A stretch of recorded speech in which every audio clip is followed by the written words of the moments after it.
Hey fellow babies, welcome back to Pachter Factor on SIFTD.net. I'm Michael Pachter, your host. If you're joining as a Patreon patron, thank you so much for your patronage. Same for our YouTube subscribers. If you are doing either of those or not, please try to remember to link your Twitch Prime account to your Amazon Prime account.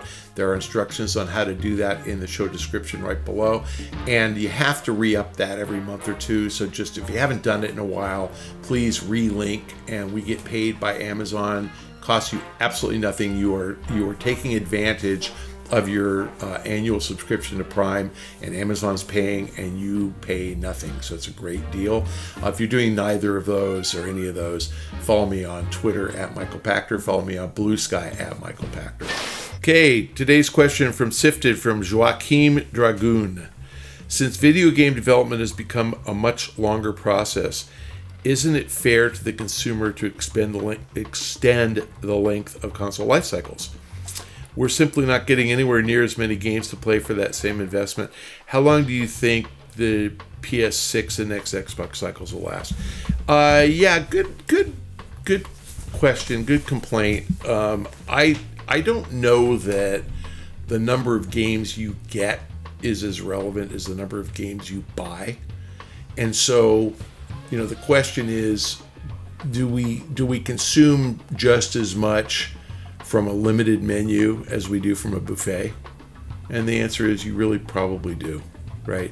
If you go into a restaurant and there's one beef dish, one chicken dish, one fish dish, and one pasta dish and sandwiches and salads, and you're hungry, you're eating.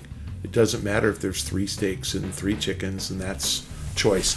So I don't think we necessarily buy fewer games. I think the better analysis is that you play the same game longer.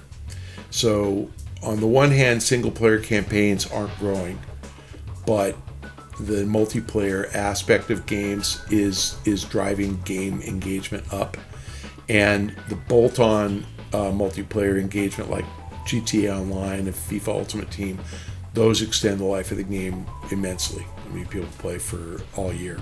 So I think that you should measure your console purchase in terms of the number of hours you're engaged, and I think that's gone up the last 10 years, not down.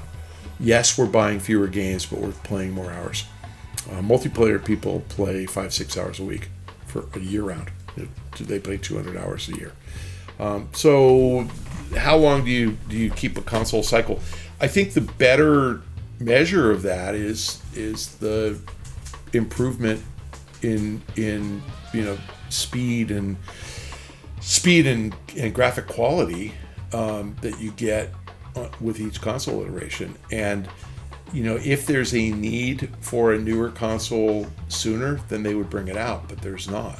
So most of these console makers are sitting back and waiting until there's an innovation that allows them to iterate and causes you to buy a new console. The truth is, and this is again back to my episode where I said the console cycle is dying a slow death. When we went from 24 pixels on a screen, whatever, 16 pixels, to 240 frames a second, as we've evolved, the quality's gone up and up and up. We're close to movie quality lifelike. What's the point? How much better do we want games to get? And I talked on my Games of the Year episode. Games like Balatro do fine with really basic graphics. So I don't think we really need that much more iteration, and that will extend the console life because there's no reason to try to sell me a new console, especially since nobody but Nintendo makes money on consoles. So Sony and Microsoft are subsidizing the console. Why take a hit of $50 a console on 20 million consoles? Why take $1 billion hit if you don't need to? So I think that's what extends the life. The answer is 7-8 years is really kind of where we are now. And, there's some speculation that Microsoft's going to make this cycle, I guess this cycle launched in fall of 20, that Microsoft's going to kind of go back to a 5-year cycle. I don't think they will. I think they'll announce a console in 05 for 06 launch. And I think they're only doing a 6-year cycle because they're going to reinvent the console to be a stripped down Game Pass console. I think what they'll probably do is sell you a console for several $100s that has, like 2 years of Game Pass included. Buy the console and get Game Pass for 2 years, hoping that after year 2 you renew for $20 a month. That's how I think they're going to do it, but we'll see. So I don't think the number of games makes any difference at all. I think the amount of engagement is what matters, and we're engaged. To pursue the angle from a single player versus multiplayer perspective, the beauty of Game Pass is that it's not very good if you're playing multiplayer games, and it's amazing if you're playing single player games.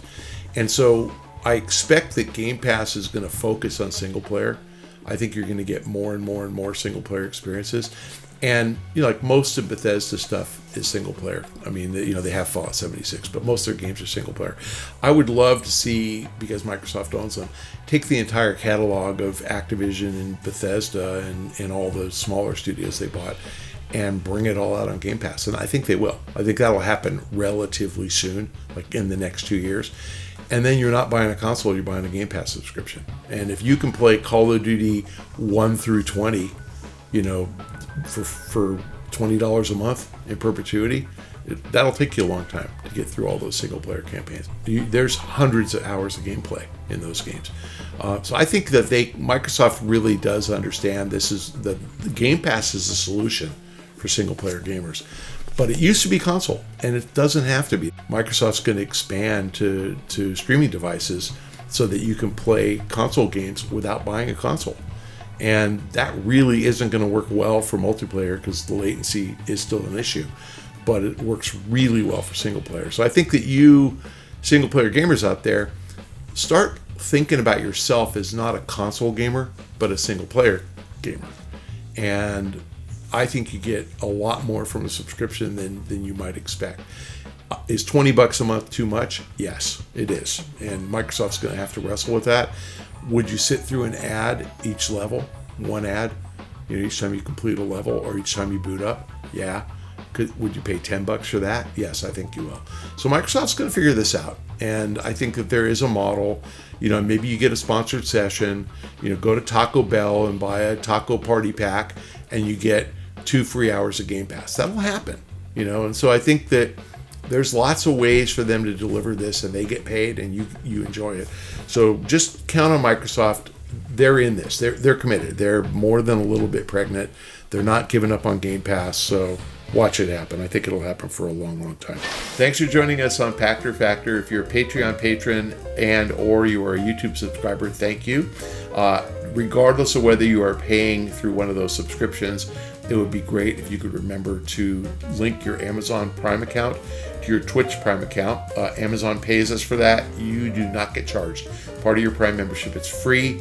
You are taking advantage of your Amazon membership to get Shane, funded a bit so he can keep coming to my house and taping these things. So thank you for doing that. If you're doing neither of those, follow me on Twitter at Michael Pachter or on Blue Sky at Michael Pachter. We will see you next time.